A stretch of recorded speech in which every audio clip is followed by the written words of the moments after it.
Film dimulai dengan menunjukkan pembunuhan yang dilakukan oleh seorang wanita yang masih misterius. Dia menembak para korbannya hingga tewas di tempat. Setahun kemudian, di sebuah rumah pedesaan, tinggallah seorang pria bernama Nicholas Shaw atau Louis. Meskipun berada di pedesaan, rumahnya telah dilengkapi dengan berbagai teknologi canggih, seperti kamera pengawas CCTV dan drone. Pintu setiap ruangan juga yang dilengkapi dengan kunci seperti kartu. Sepertinya dia selalu waspada akan sesuatu. Dia terbayang pernah disiksa dan dipaksa untuk mengatakan sesuatu di sebuah tempat yang dia tidak ingat jelas. Selanjutnya, dia pergi ke sebuah kota kecil dan berhenti di sebuah kafe, lalu ia memesan makanan favoritnya. Dia duduk di tempat biasa ia tempati, walaupun pelayan mengatakan lebih baik duduk di tempat yang lain karena belum dibersihkan. Dia lalu mengawasi seluruh rumah yang ada di seberang jalan kafe tersebut. Seorang wanita tua yang datang ke sana. Setelah makan ia lalu menyeberang jalan dan mendatangi wanita tua yang bernama Irene. Lois dan Irene sudah saling kenal, dan tempat itu adalah sebuah toko buku. Irene meminta bantuan untuk memperbaiki teko listrik yang rusak, dan di sini Louis bisa memperbaikinya hanya dengan alat yang ada dan berhasil. Berarti dia paham betul tentang alat elektronik. Keesokan harinya, setelah sarapan di kafe, Irene memberitahu ada seseorang yang baru saja mencari Louis. Dia menunjukkan orangnya. Louis memperhatikan dan mengawasi orang itu. Orang tersebut masuk ke sebuah toko untuk bertanya kepada beberapa orang. Lalu saat kembali ke mobil, di sana sudah ada Louis yang menunggunya dengan menodongkan pistol. Dia bernama Dwight Logan dan mengaku dari agensi yang membawa pesan dari Elias Kane. Lalu mereka pergi dari sana, dan menuju sebuah gudang. Di sana Louis memukulinya, lalu digantung dengan posisi kelelawar, maksudnya posisi terbalik. Dan setelah itu Louis meninggalkannya di sana. Selanjutnya, datang seseorang menemui Louis di sebuah kafe. Louis menodongkan pistol dan meminta orang tersebut mengosongkan isi kantong dan senjatanya. Orang tersebut menanyakan Dwight dijawab akan kembali sejam lagi. Ternyata ia adalah Elias dan mereka pernah bekerja bersama sebagai agen di sebuah agensi. Setelah berbincang tentang masa lalu, Louis menanyakan bagaimana bisa menemukannya. Ternyata, selama ini Louis selalu diawasi oleh agensi untuk dilenyapkan. Sebagai seorang teman ia berusaha untuk melindunginya dari agensi yang terus saja mencarinya. Ia berkata bahwa anaknya Monica telah hilang. Monica juga seorang agen, yang berusaha mencari dalang pembunuhan yang terjadi 1 tahun lalu, di mana korbannya adalah teman-teman mereka. Diceritakan bahwa Monica sangat kagum kepada Louis, dan yakin bahwa pelakunya adalah Quentin, karena mereka tahu bahwa Quentin punya barang bukti dari orang-orang yang mencoba menjebak Louis dan kawan-kawan. Lalu Elias minta bantuan Louis untuk menemukan Monica dan dalang dari pembunuhan 8 temannya. Setelah itu, mereka berdua pergi ke gudang di mana Dwight sudah hampir tewas. Lalu mereka menyelamatkannya. Elias kembali meminta Louis untuk kembali bertugas, dan mencari dalam pembunuhan yang masih misterius, serta memohon agar Louis bersedia membantunya, sebagai teman untuk menyelamatkan putrinya. Louis setuju, tetapi dia tidak mau kalau Dwight ikut bergabung karena menurutnya dia orang yang ceroboh. Dalam perjalanan, Elias menunjukkan file dari 8 orang adalah rekan-rekan mereka yang dibunuh dalam waktu 5 hari, mereka dibunuh oleh agen yang hebat. Disebutkan juga, bahwa agensi secara resmi tidak pernah tutup dan selalu bergerak secara rahasia, sehingga orang terdekat pun tidak tahu jika agensi itu ada. Elias penasaran dengan masa lalu Louis yang berhasil kabur dari penyekapan, tetapi Louis tidak mengingat apa-apa selain disiksa dan diguyur air. Elias memberikan nama-nama 8 orang rekannya yang telah dibunuh tadi. Mereka datang ke apartemen tempat tinggal Monica, bermaksud menemukan petunjuk. Di sana, Louis menemukan puntung rokok yang sama dengan milik Elias. Itu adalah milik Monica, yang ternyata Monica juga menyukainya. Tiba ada orang yang menembak dari luar jendela, dan beruntung tembakan itu meleset, lalu mereka mencari pelakunya yang ternyata telah pergi. Selanjutnya mereka pergi. Di dalam perjalanan dia semakin yakin kalau pelakunya adalah Quentin, orang yang diselidiki oleh Monica hingga mereka berdua juga akhirnya diburu, karena Quentin adalah orang yang jahat yang akan melakukan apa saja untuk mendapatkan keuntungan. Menurut Elias bukan Quentin pelakunya, karena memburu mereka sama saja dengan bunuh diri dan itu pasti orang lain. Lalu Louis mengarahkan mobilnya ke sebuah barbershop dengan alasan mau potong rambut, dan ternyata tukang cukurnya adalah seorang informan.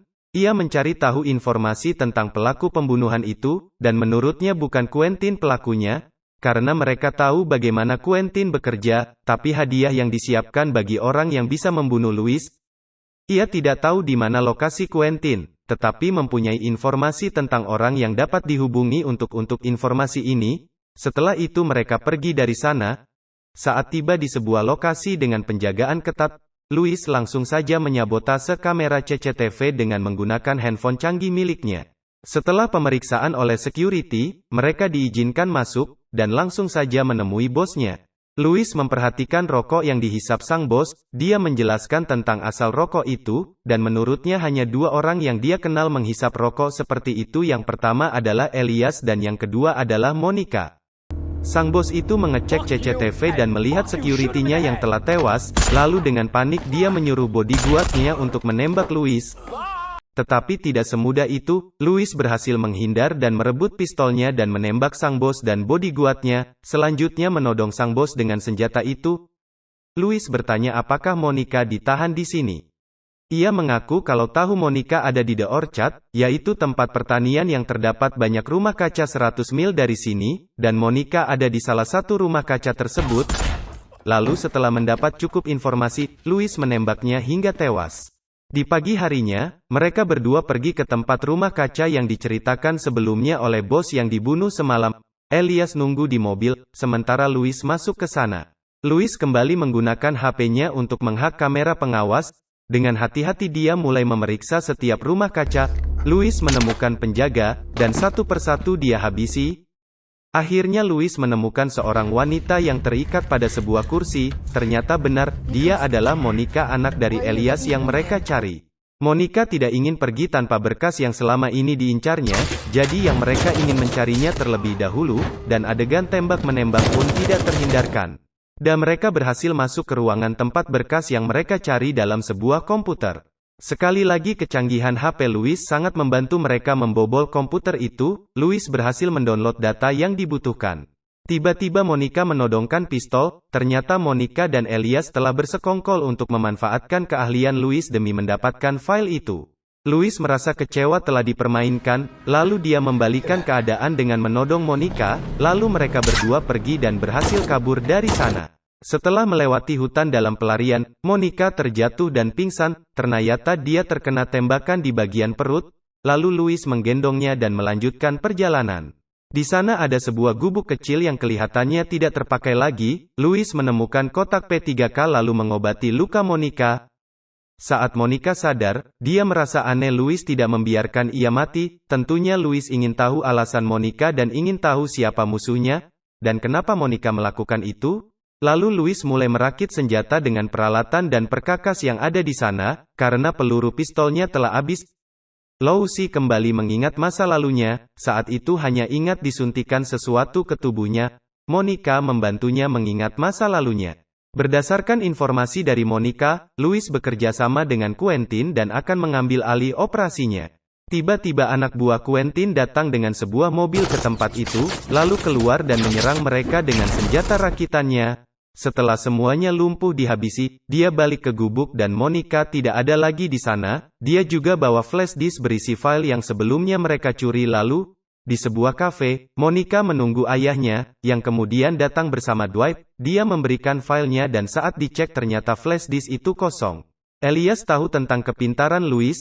Dia menyimpulkan bahwa sebenarnya Louis menghapus file itu bukan mendownloadnya. Lalu saat itu Elias memutuskan untuk mencari dan membunuh Nicholas atau Louis, sebelum dia berbalik menyerang mereka. Sementara itu Louis datang ke sebuah tempat untuk meminjam telepon, lalu dia menghubungi seseorang untuk memesan buku dengan nomor akun bla bla bla. Ini buku apaan pakai kode-kode rumit begitu. Setelah itu dia meminta tumpangan kepada seorang montir untuk mengantarnya. Saat di jalan dia kembali mengingat pengalaman masa lalu saat dia disiksa. Ia ditanya siapa Quentin dan di mana lokasinya. Selanjutnya dia tersadar karena telah sampai di tujuan. Lalu Louis turun dari mobil dan pergi ke toko buku langganannya. Di sana Irene sedang melayani pelanggan. Louis menanyakan buku pesanannya. Apakah sudah datang?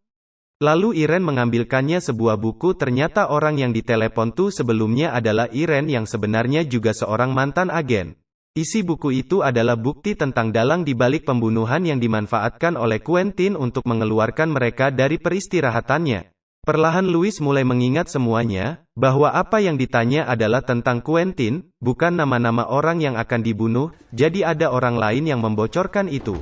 Lalu Louis kalau keluar di sana dan pulang ke rumahnya, setibanya dia langsung membuka isi buku itu dan ternyata isinya adalah disk data memasukkan datanya ke laptop. Di tempat lain, Elias dan Dwight datang ke kafe langganan Louis, mereka mencari informasi tentang tempat tinggal Louis kepada pelayan di sana.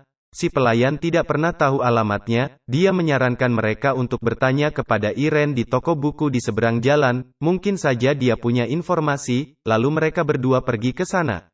Kembali ke rumah Louis, sambil menunggu gambar yang masih dalam proses download, dia mengeluarkan puntung rokok yang sebelumnya diambilnya dari apartemen Monica. Gambarnya semakin jelas dan terlihat itu ada pria yang merokok, lalu semakin jelas bahwa dia adalah Elias. Di foto itu pun sudah terlihat jelas bahwa Elias sedang menemui seorang wanita, dan percakapan mereka pun ikut terekam bahwa Elias menugaskannya untuk melakukan pembunuhan. Lanjut, tiba-tiba peringatan bahaya muncul di HP Louis dan menunjukkan kamera CCTV di toko buku. Louis mengambil senjatanya lalu bergegas ke sana. Elias mulai menanyakan tentang Louis atau Nicholas Shaw sambil menodongkan pistol ke Irene. Dia menanyakan lokasi rumah Louis itu tapi si nenek tua itu tidak ingin memberitahunya. Dia yakin kalau Nicholas sedang dalam perjalanan ke sana, jadi tidak perlu repot mencarinya, dan akhirnya Elias menembak Irene. Sementara itu Louis telah bersiap di posisinya, lalu dengan tenangnya dia menembak dua orang anak buah Elias. Elias melihat sebuah drone itu lalu menembaknya. Tetapi itu malah membuat ia menampakkan diri dengan jelas, sehingga Louis bisa menembaknya juga. Terkena tembakan di tangannya, lalu Elias berlari ke restoran kemudian menyandera si pelayan kafe. Elias mau masukkan si pelayan ke mobil lalu pergi, sementara Louis terus menembaki mobilnya hingga bannya pecah. Tiba-tiba Monica muncul, menodongkan pistol ke kepala Louis dan ingin menembaknya, lalu Louis memberitahu Monica tentang dalang pembunuhan itu siapa. Dia memberikan HP-nya agar Monica melihat bahwa ayahnya adalah dalang semua itu. Dialah yang menugaskan Fiona Snow untuk membunuh semuanya termasuk Monica. Monica percaya, lalu Louis memintanya untuk mendengarkan rekaman percakapan mereka. Louis pergi dari sana, lalu mengejar Elias. Dia menemukan mobilnya telah berhenti di pinggir jalan, dan beruntung wanita penjaga kafe itu masih hidup. Ia melanjutkan mengejar Elias, lalu mereka saling menembak. Louis mengikutinya Elias hingga ke tepi pantai, hingga akhirnya tidak bisa berlari lagi. Lalu ketika Louis akan menembaknya, tiba-tiba Monica datang. Monica ingin mendengar semuanya langsung dari ayahnya. Saat itu Elias tidak bisa berkata apa-apa selain minta maaf pada Monica, lalu Louis menembaknya. Singkat cerita, setelah beberapa hari Louis menelpon Aaron yang ternyata masih hidup. Louis menyadari bahwa dengan membunuh dia, belum mengakhiri semuanya dan saat itu Irene juga sedang mengawasi Monica. Lalu Louis pamitan untuk pergi mengurus bisnis dalam beberapa minggu dan film pun tamat.